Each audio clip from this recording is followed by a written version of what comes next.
Britain has an epic history, but within it there's a wealth of untold secrets still to uncover. It's a really key find of the week. So every year, hundreds of archaeologists set out, hunting for clues to solve the mystery of who we are and where we've come from. We've just found this amazing pendant. Over the past year, their discoveries have been more exciting than ever. This series will explore the best of them. Just found a coin. Oh, marvellous. Brought to you from the field in a very special way. I think I got it. Each excavation has been filmed for us as it happened by the archaeologists themselves. It looks absolutely fantastic. I bet he had a bad day when he never brought these back. Their dig diaries mean that we can be there for every crucial moment of discovery. Oh, do we have a winner here? I think it's stunning. Incredible.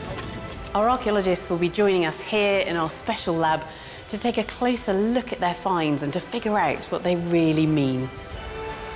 This is so exciting. Welcome to Digging for Britain.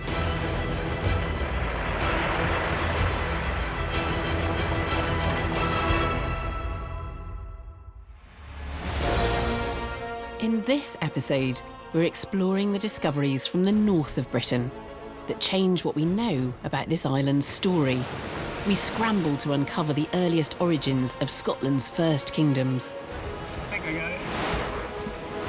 We're there for the find of a lifetime that reveals the true extent of Viking power. Oh, do we have a winner here?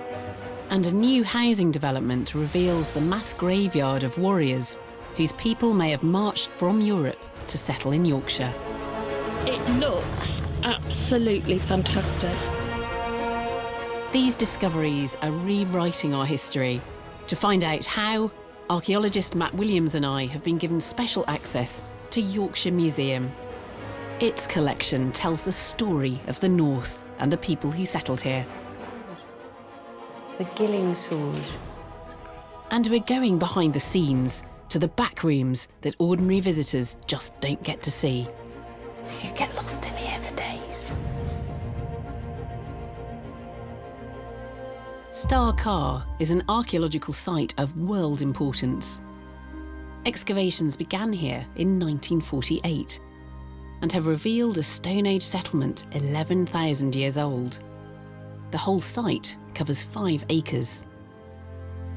Discoveries at Carr include the remains of Britain's oldest house, ancient tools and the earliest carpentry in Europe. Finds like these have shown how our Stone Age ancestors lived. Digging for Britain first visited the site in 2011, when I discovered that the team's work had become a race against time. The soil at Carr was becoming acidic and destroying the evidence. So that's some antler from the original excavations on the site. Yeah. So when would that have been excavated? 1950. 1950. This antler has been preserved in almost perfect condition, but the items being pulled from the ground 60 years later have deteriorated drastically. It's like a piece of rubber. It's basically because the water table has fallen dramatically. Right. That's let oxygen into the deposits and that's created a chemical reaction. We've been told by our specialists it's a bit like Carr battery acid. It is shocking to see how the acid is attacking Carr, and it shows just how urgent the work carried out by Nikki and her team really is. But now they are finally running out of time as 6 decades of research at Carr come to an end.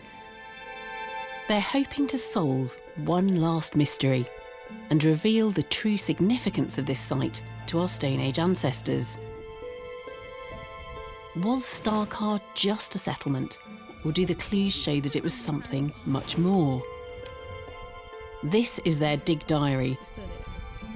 From day one, it was clear that the soil had become even more acidic.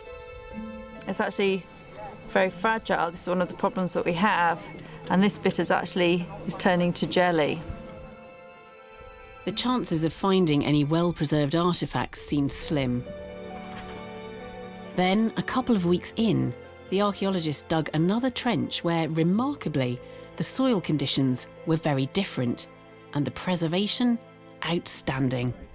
Just turn it. Just cleaning off this area behind me, and it's incredibly exciting. Here we've got an absolutely jam-packed area of bone and flint and wood that we've not seen anywhere else on the site. And in the rest of the trenches, we've had a real problem. We've had very acid conditions, which has meant that the bone and antler has disappeared. So this is a really amazing insight into what people were doing on the edge of the lake here. People are placing bone and antler and wood in this area. But why would people have been deliberately placing these materials here 11,000 years ago? A few days later, another remarkable discovery could be a clue. It's a deer. It is a deer. Yeah. It's a cluster of deer skulls.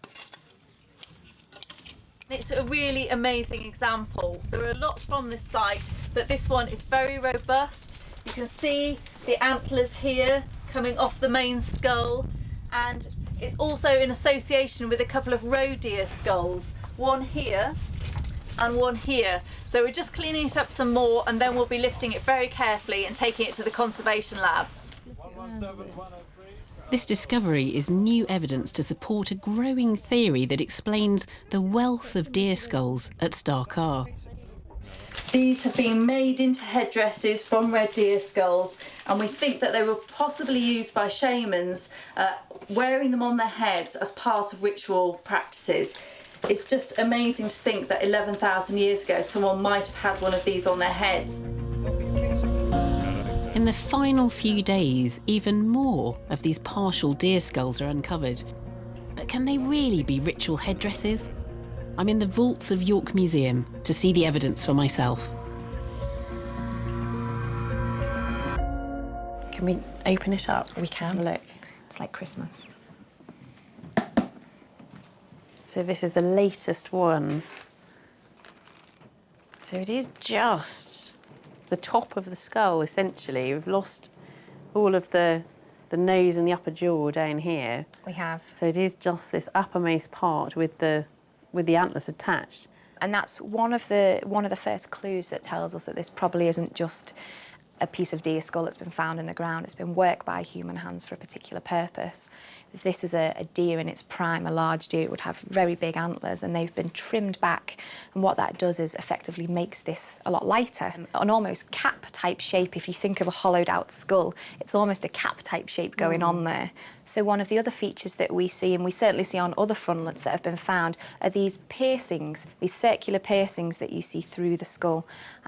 Now, these piercings could be for sinew or for cord to pass through. It suggests that this might be something that's been worked by human hands to be worn on the head. And it's really important as well that this isn't a unique object, that it's one of many that have been found at Carr.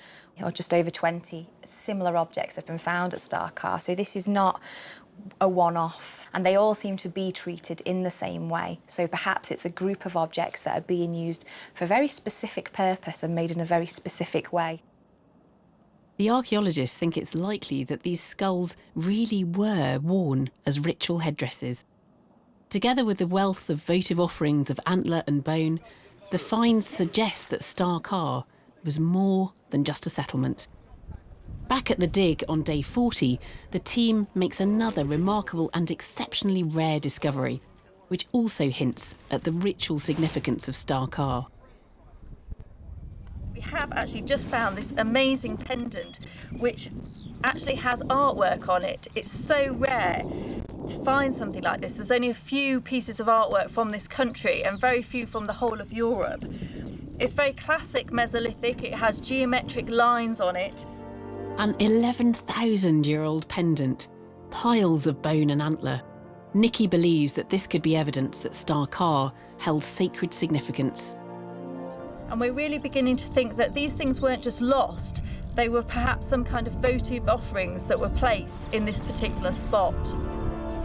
A piece of Mesolithic artwork is an extraordinary find anywhere in Europe.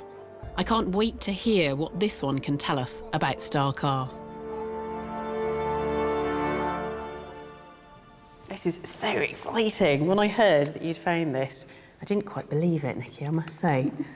You must have been thrilled to find that on your site. The more we've looked at it and the more we've analysed it, the more excited we're getting about it, really, because Mesolithic art is incredibly rare, particularly for this country. And so to find something like this is really spectacular.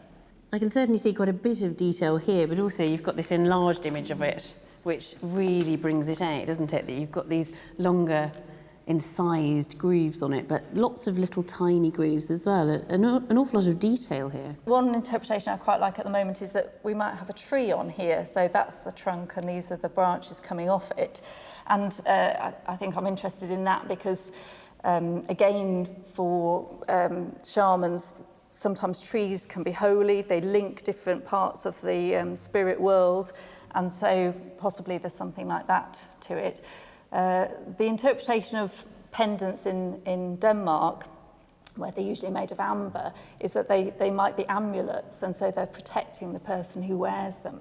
So over the 6 decades or so that excavations have been going on at Carr, what has that added to our knowledge of the Mesolithic in Britain? Because we've opened up such a large area, we have a much better understanding of how people were living there. We have houses, huts on the dry land. We have great big platforms made out of timbers on the lake edge with all these bones and headdresses and so on around them. And we think that this actually might be quite a special place in the landscape. It's at the mouth of the lake. And when people are coming up river, it's the first place they come to as they reach the lake. So perhaps it's kind of like an entrance way where certain interesting rituals and activities are happening. The modified deer skulls, votive offerings, and now this exceptionally rare piece of Stone Age art provide us with extraordinary insights into life in Britain 11,000 years ago.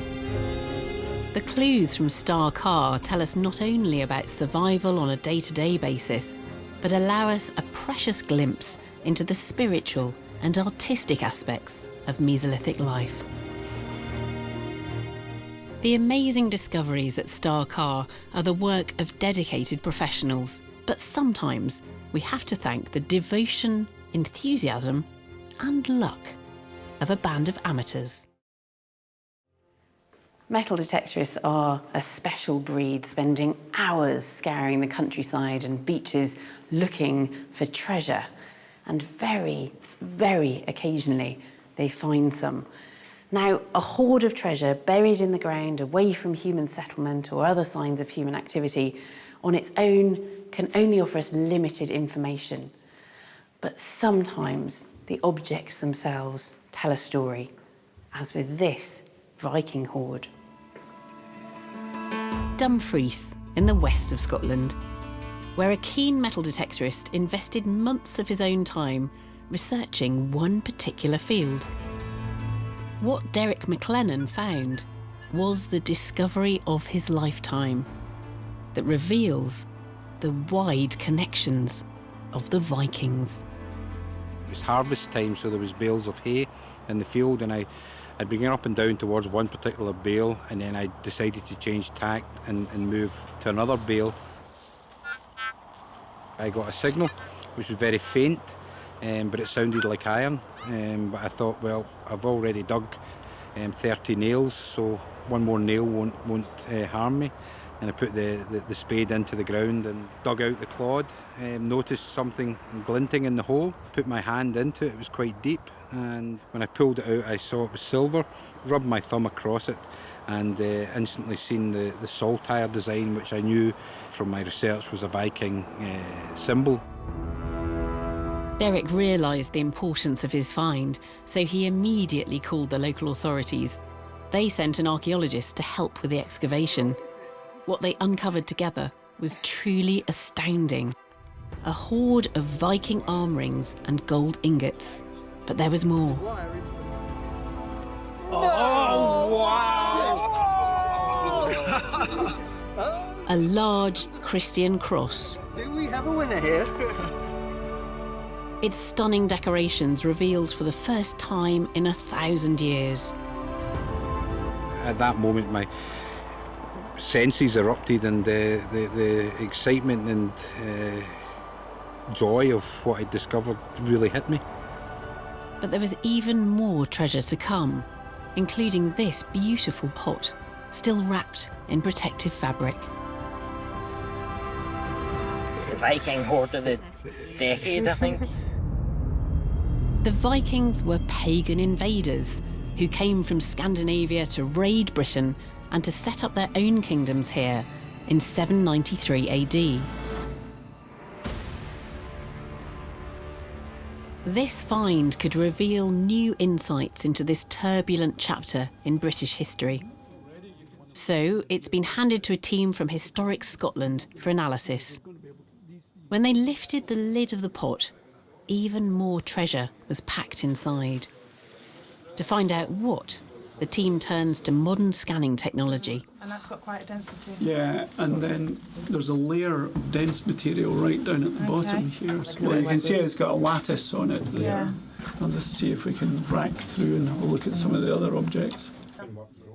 The scans reveal rings, brooches and other pieces of fine jewellery packed inside the pot. Excavating and conserving them has taken months. Now, almost a year after making his remarkable discovery, Derek has come to view the treasures for himself. Attached to the inside there. It's kind of hard to put into words. I'm absolutely stunned by the amount of artefacts that come out of the pot, and the textiles, everything being so carefully wrapped and packed, shows that even 1200 years ago these objects were very coveted and cared for. This hoard is full of riches and mystery. It brings the Viking world alive and shows that there was more to these legendary warriors than just raiding. Richard, I think the appropriate response is, wow, this is astonishing. What a beautiful collection. It's pretty remarkable stuff, isn't it? It is. Yeah. And it's wonderful to see it all laid out like this. One particular treasure has been fashioned from a silver coin, which gives a clue to the date and origins of the hoard. There's the word Rex. Yes. And if you come back round here, you can start with C-O-E-N-W-U-L-F.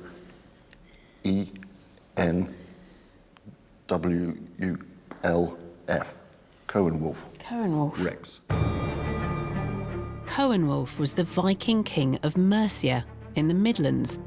He ruled from 796 to 821 AD, leading experts to believe that this is when the hoard dates from, a period when Viking raids on Britain were intensifying. So do you think this is Viking plunder that's been gathered together and buried in the ground? You can't help but start to speculate that this is some form of Viking raiding booty. Why would someone who was a devout Christian bury things like that wonderful cross? This cross is well, yes, I mean, gorgeous. this is exceptional. And a beautiful, wonderful, simple form of the Celtic cross with what we think are the four apostles, Matthew, Mark, Luke and John. Isn't that wonderful? Can you see the sort of the saint's head with the, Yes, and then the the halo. hand there? Yes, yes, yes. Well, that's straight out of Book of Kells manuscript, isn't it? It is, it's wonderful. And the cross is straight out of the wonderful St John's cross on Iona, for example. It's quite something. This cross is typical of the treasures plundered by Vikings from Christian monasteries across Britain and Europe. But further clues in the hoard show that the Vikings weren't only interested in raiding, they were motivated by commerce as well. This is beautiful, this pot. At the top are this series of 8 glass beads of various shapes and forms, some of them held in clasps with metal or silver fixings. But there seems to be a variety of objects and of different styles coming from different places, coming from France, Anglo-Saxon styles and Viking styles. So what's this object in here then, Richard? We think that what you see between the gold braid is a glass vessel of some description, sitting within a very fine leather pouch with this extraordinary sumptuous silk, a Samite silk from the Far East or the Middle East. It's something very precious and very special, wrapped in something which was very, very exotic. Eastern treasures like this remind us that there was more to the Vikings than simple raiding. By the 11th century, the Vikings' vast trading network stretched across Europe, beyond Constantinople, all the way to Baghdad. They were a trading superpower, which engaged with cultures right across the known world. But the Vikings weren't the first foreign power to colonise Britain. The Romans began their conquest centuries earlier, in 43 AD. The story of Rome's 400-year rule is well known. But what happened here after the Roman Empire fell is still a mystery. The end of Roman rule in Britain saw us plunged into the Dark Ages, several obscure centuries for which there is little written record. And actually finding archaeological evidence from this period of time is relatively rare. But a team of archaeologists is hoping to strike it lucky with a new dig at an abandoned Roman military fort near Lancaster. This is the famous Roman fort of Ribchester, where a team is digging for evidence to explain what happened in Britain after the Roman Empire fell, and to reveal if we really did slip into centuries of chaos, often thought of as the Dark Ages. They start by excavating the Roman road running through the fort and get their first intriguing clue.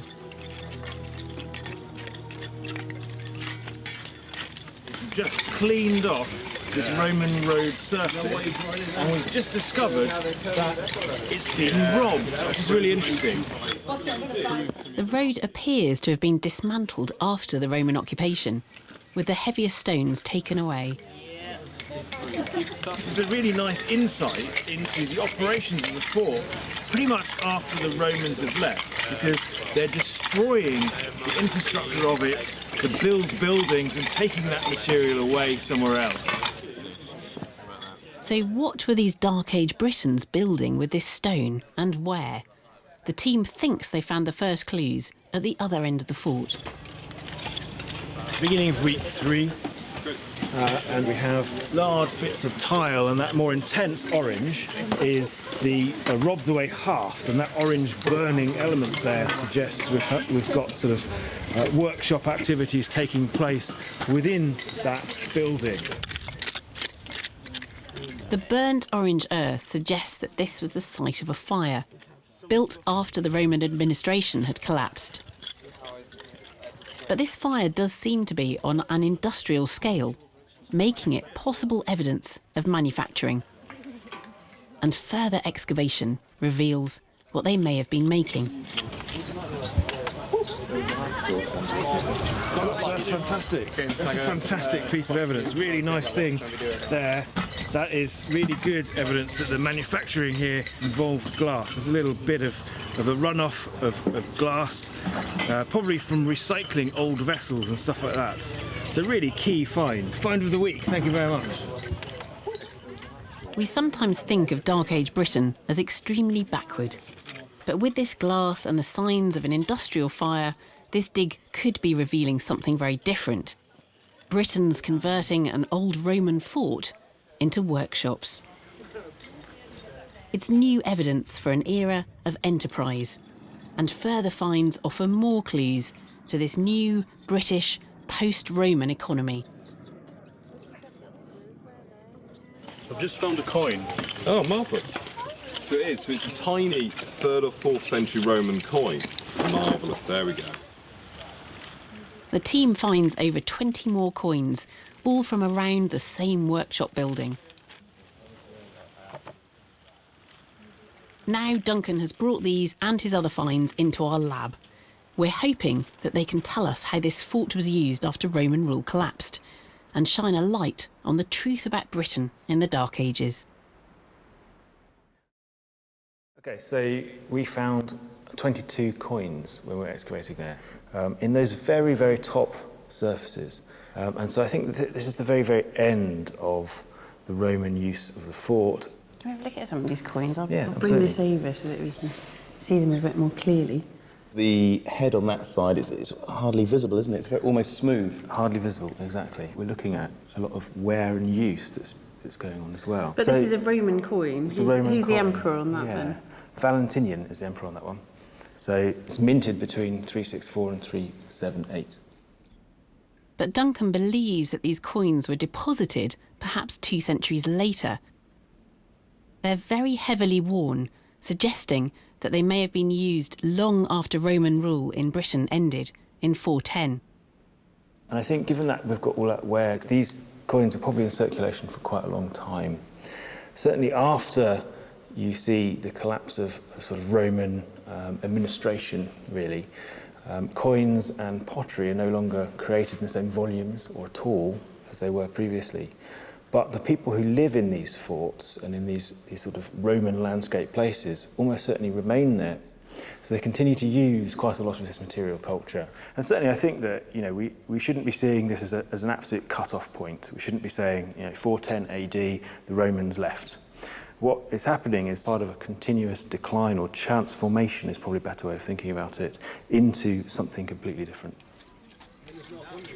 Without military rule, post-Roman society in Britain would undoubtedly have been more dangerous. But this new evidence suggests that it may have been more sophisticated than we thought.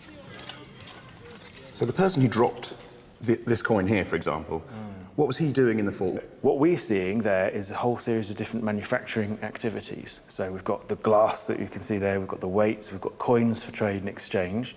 We think we've got tanning pits, and we think we've got evidence of iron making as well. But wouldn't you have expected those things to be present in a Roman fort as well? Not necessarily, no. By the time you get into the 4th century, it becomes quite a dangerous place to be. If you're moving large numbers of goods and valuable things across the north of Britain, you're probably going to be attacked. There's probably lots of brigands around, that sort of stuff. So I suspect that as we start to see the breakdown of that administration, of the safety networks that exist, then you see that manufacturing to support the fort and starting to take place within it itself. These finds show that we're wrong to think of the Dark Ages as a period of utter chaos and decline in Britain.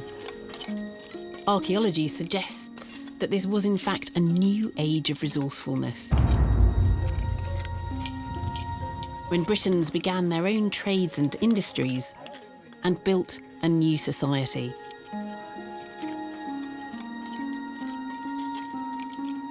While England was being rebuilt after the Romans, in Scotland it was a different story.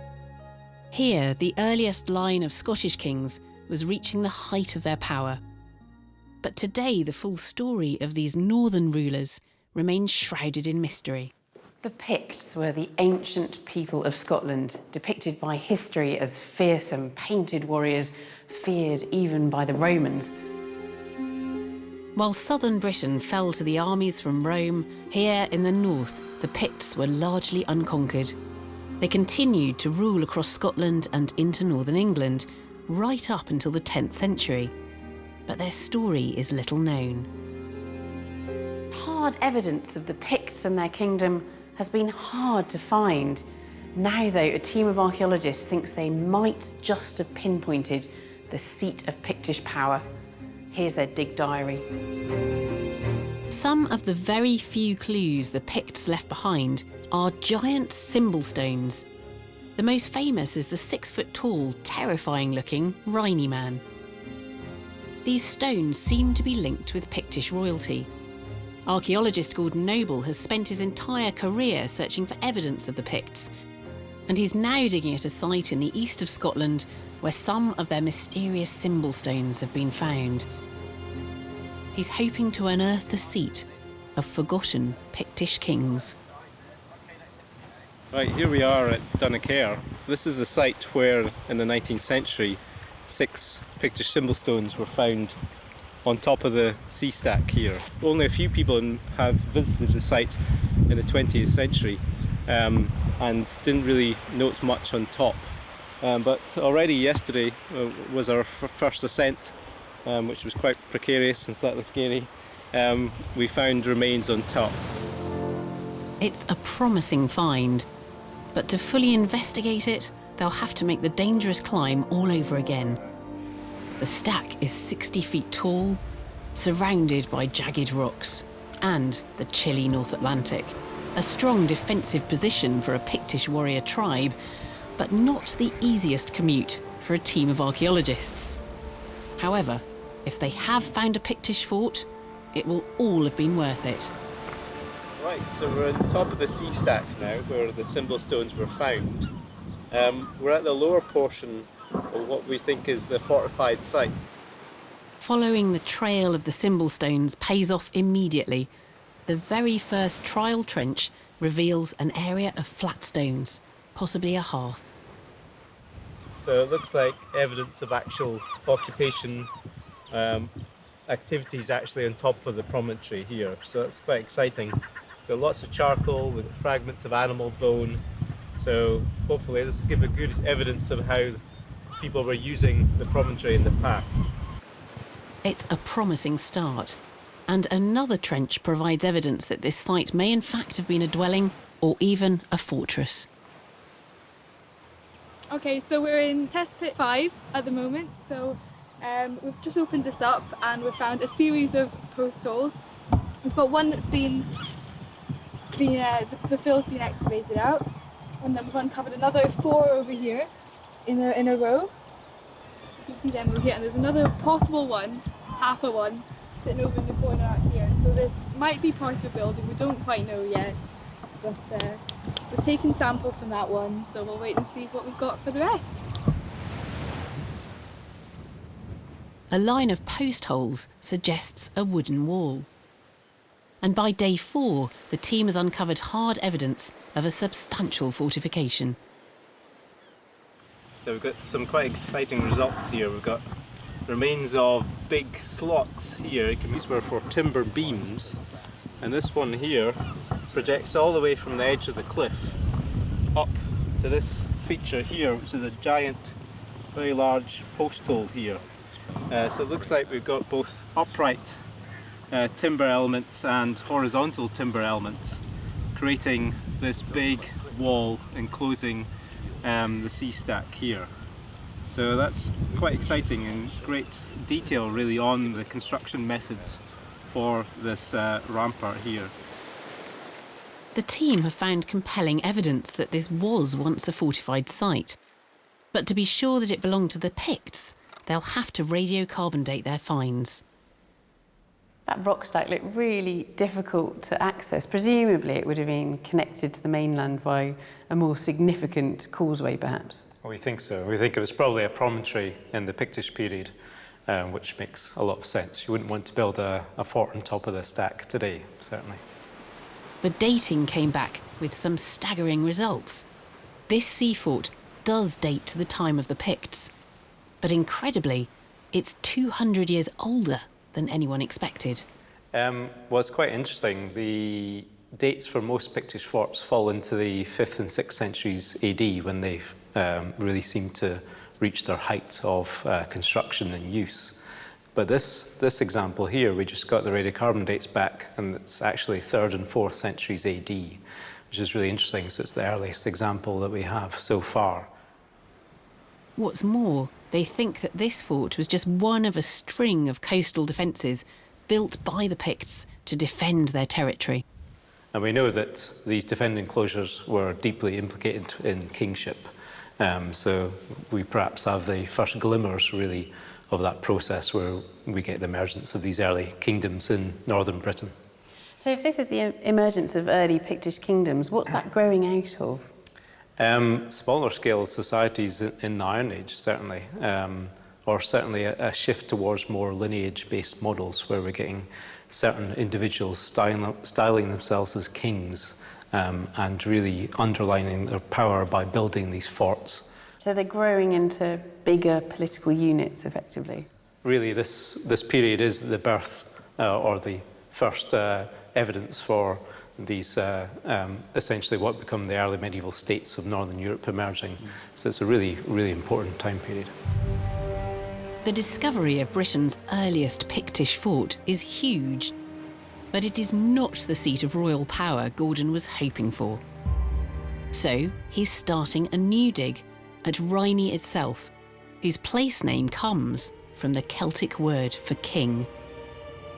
This was where Rhynie Man once stood, and the site is still marked by other mysterious symbol stones.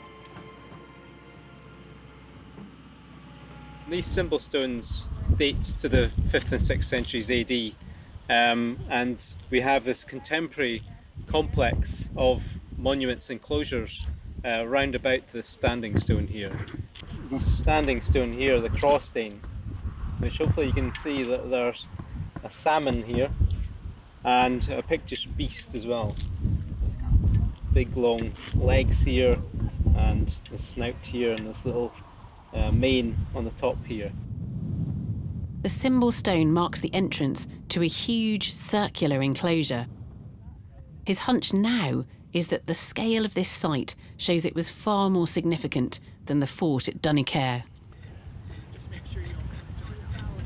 So we're trying to uncover a bit more of this settlement this year, and so we've dug this very large trench, about 40 metres by 35 metres, to uncover more elements of the enclosure complex.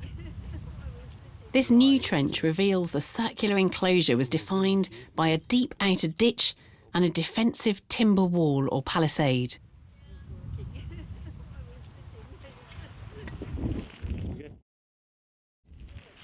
Right, day 12 at Rhynie, a lovely summer's day. So we're down here looking at the palisade and post setting that defines the outer boundary of the fort here. So we're getting some really quite exciting architectural details down here, beginning to find evidence of actual planks and post settings here. And then just over to my right, over here, there's a whole line of post holes, and these seem to respect this outer enclosure here. So we've got a big wooden plank-based wall on the outside, and then big posts on the inside, perhaps creating a raised platform, a raised walkway round the edge of the fort right here.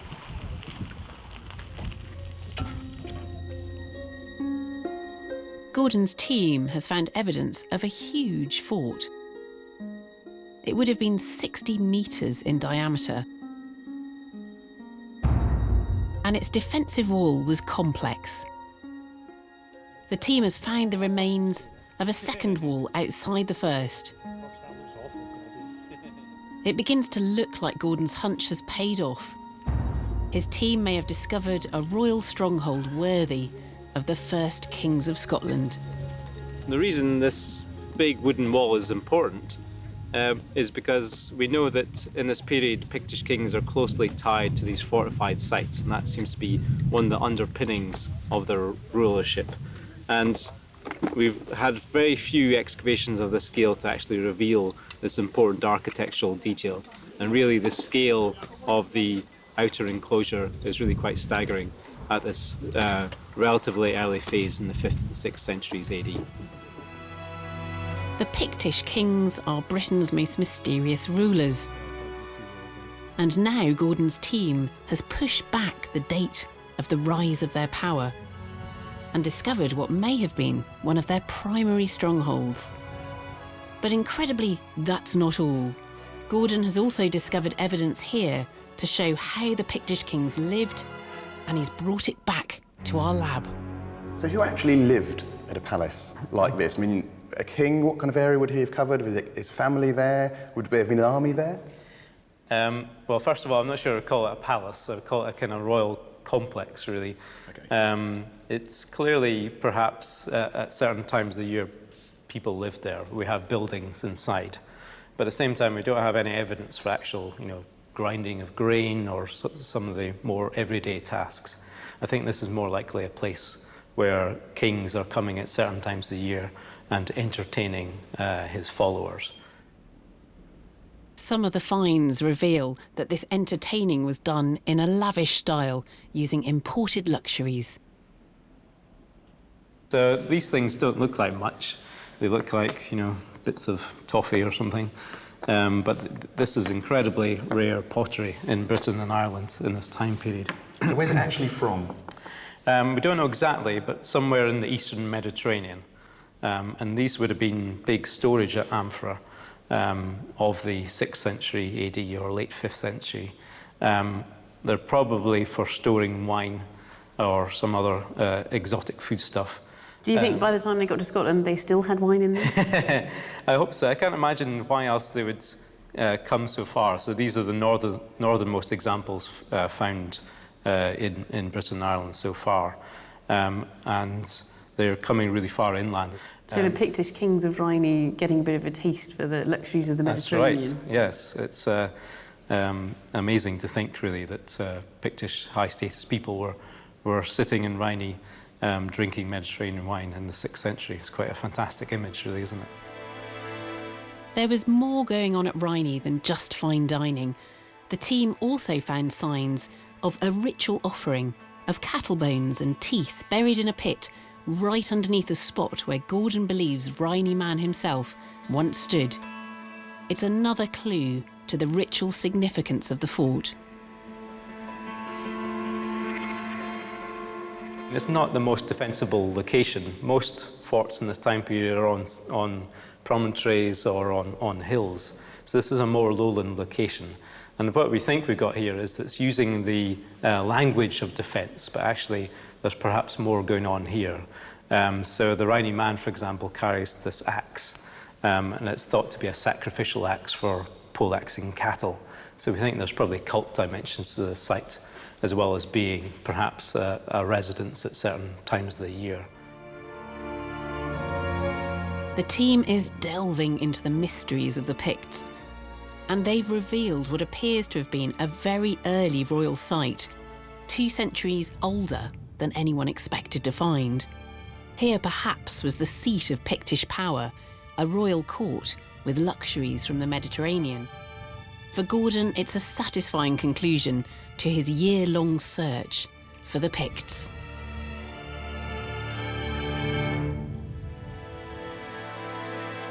In archaeology, some fantastic discoveries come only after years of painstaking research. Others are made by chance and often against the clock. Before any major construction project gets underway, the developers must first call in the archaeologists to survey the site and to save any archaeology it might contain. Commercial digs like this often turn up surprising and exciting finds, as our next dig diary shows, when archaeologists uncovered evidence of one of the most intriguing Iron Age cultures in Britain. November 2014, in a small Yorkshire village, and a team is beginning a dig to rescue the archaeology from a site where a housing estate is planned. Time is tight. The excavation needs to be completed so construction can get underway. But within days, it's clear there's more to this site than anyone had predicted. When the archaeologists begin to unearth an array of 2,000-year-old burial mounds, known as barrows. Right, it's John's. Very exciting 3 barrows now. John, would you mind coming to describe your burial, please? We've got a crouch burial lying on its left side, facing east, with the head to the north. So you've still got quite a lot to do. Oh yeah, here. well, that's six burials in this one barrow alone. There's 2 that Mark's got that are just north. There's one definite grave in there, and then I see some black patches that are still to be explored. Tons to do. Brilliant. More and more graves are unearthed, until it's clear that the site for the new housing estate is actually a large Iron Age cemetery. And it's such an incredibly rare find, the developers agree to give the archaeologists more time. We're going to start stripping this area this afternoon, which we hope to see an extension of the Square Barrow Cemetery. Obviously there's great anticipation because we still have no idea what's under here. As burial after burial is revealed, the team realise that until now, their excavations only scratched the surface of this extraordinary site. Oh, looking good. Extremely good. For months, the team works against the clock, until by day 149, they have revealed a staggering 38 square barrows.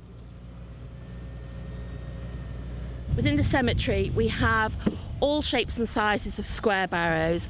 This one's the classic representation, 8 metres by 6 metres, with a central grave. We've got a much smaller one here, but still with a central grave. Barrow graves like these are usually associated with high-status individuals, like this man, who has been carefully laid out with his shield. Yes. It looks absolutely fantastic. If we're right in saying that this is a shield, then that's pretty special. Yeah. And it's one for Pete to tick off his list. Yeah.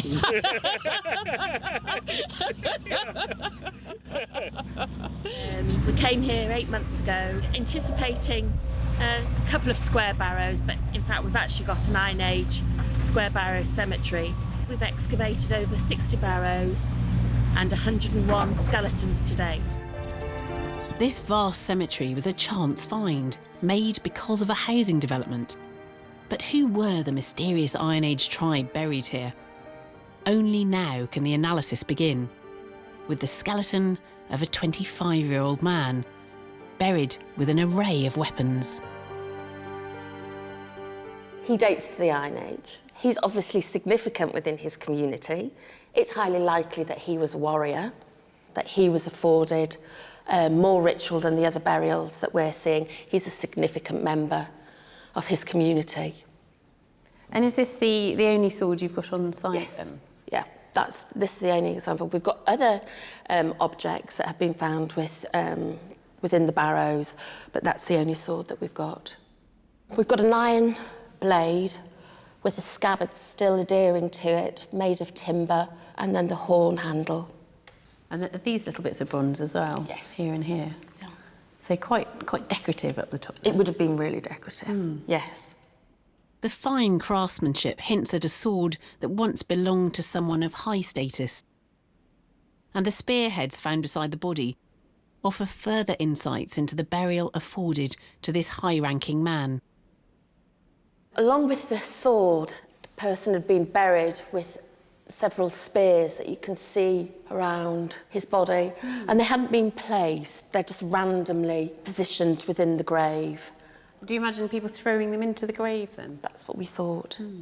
As part of his ritual, that they stood at the top of the grave and that they were placing these spears within the grave. This cemetery is in Yorkshire, but the style of the burials, the contents of the graves, and the design of this sword are distinctly continental. It's a mysterious phenomenon known as Arras culture and unique in Britain to East Yorkshire. York Museum holds an extraordinary collection of Arras treasures, showing cultural connections with France. And they reveal that these Iron Age people venerated not just their warrior men, but more remarkably, their women. These beads are utterly astonishing, aren't they? They're beautiful. They're one of my favourite objects in these cemeteries. And the wonderful thing about this necklace, which was found in a fairly elderly woman's barrow, we think, is that it's composed of lots of different types of beads. These are eye beads, and cross-culturally we know that's quite a powerful symbol to ward off evil. But these beads come from a different necklace. These are wave beads, again, from another necklace. These eye beads have been made in a completely different way to these ones. So this perhaps suggests that they weren't all made at the same time specifically to make this necklace, then? No, I think they've come from a range of different necklaces, and perhaps as a woman, as you enter your more senior years of life, you inherit these beads through mothers and grandmothers, perhaps as you come through things like the major rites of passage, like childbirth, and survive it, which not all women did. And this is something that you wear as a senior female figure in that community that speaks of those connections with your maternal forebears.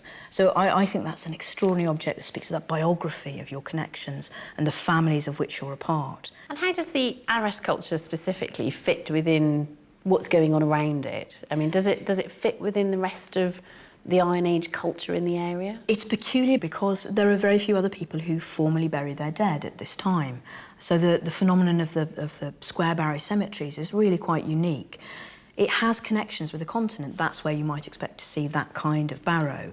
And so it's possible that that idea is being brought over by somebody important or powerful. So for all intents and purposes, our locals are at least first or second generation incomers.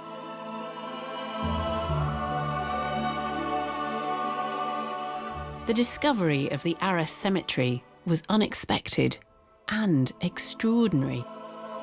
It offers us tantalising evidence of our links to the continent in the Iron Age and to a possible mysterious tribe of ancient immigrants who came from Europe to settle in the heart of Yorkshire 2,000 years ago.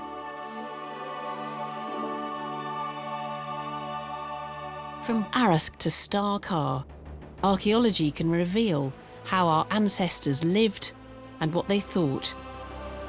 While from Scottish kings who built a new kingdom to Dark Age Britons who built a new way of life, it can illuminate worlds we never thought we could know. To reveal the ancient people with new ideas who laid the foundations for our modern Britain.